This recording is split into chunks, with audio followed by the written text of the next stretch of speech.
ایک ایسی جگہ کا تصور کیجئے جہاں آپ کو لگتا ہو کہ کوئی آپ کو دیکھ نہیں رہا، نہ کوئی انسان، نہ کوئی کیمرہ، نہ کوئی گواہ۔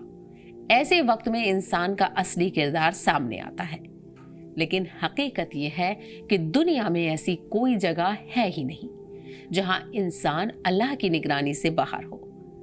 اسی حقیقت کو سمجھنے کے لیے اللہ تعالیٰ کا ایک بے حد عظیم نام ہے المحیمن۔ المحیمن کا مطلب ہے the guardian, the protector, the ever watchful اور the overseer، یعنی وہ ذات جو پوری کائنات کی نگہبان ہے، ہر چیز کی حفاظت کرنے والی ہے، اور جس سے کوئی عمل، کوئی بات، یہاں تک کہ دلوں کے راز بھی چھپے نہیں رہتے۔ اللہ تعالیٰ فرماتا ہے وہی اللہ ہے جس کے سوا کوئی معبود نہیں، المومن المحیمن۔ سورہ الحشر میں اس کا ذکر ہے۔ قرآن کی ایک اور آیت میں اللہ فرماتا ہے اور اللہ ہر چیز پر نگہبان ہے، سورہ الاحزاب، یعنی اس پوری کائنات کی ایک ایک ذرہ اس کی نگرانی میں ہے۔ ایک بار حضرت عمر فاروق رضی اللہ عنہ رات میں مدینہ کا جائزہ لے رہے تھے۔ انہوں نے ایک گھر سے ماں بیٹی کی بات سنی۔ ماں بیٹی سے کہہ رہی تھی کہ دودھ میں پانی ملا دو تاکہ زیادہ بکے۔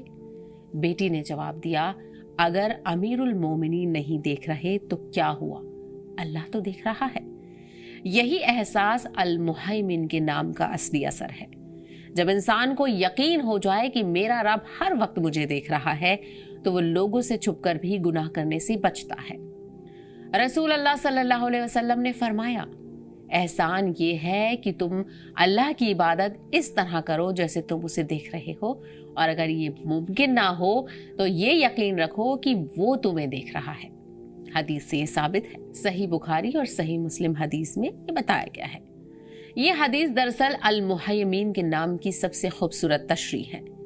جب کوئی بندہ یا محیمن کہہ کر اپنے رب کو پکارتا ہے تو وہ دعا کرتا ہے، اے میرے رب تو میری زندگی کا نگہبان ہے، میرے ایمان کی حفاظت فرما، میرے گھر کی حفاظت فرما، میری اولاد کو اپنے امان میں رکھ اور مجھے ہر اس کام سے بچا لے جو تجھے ناپسند ہو۔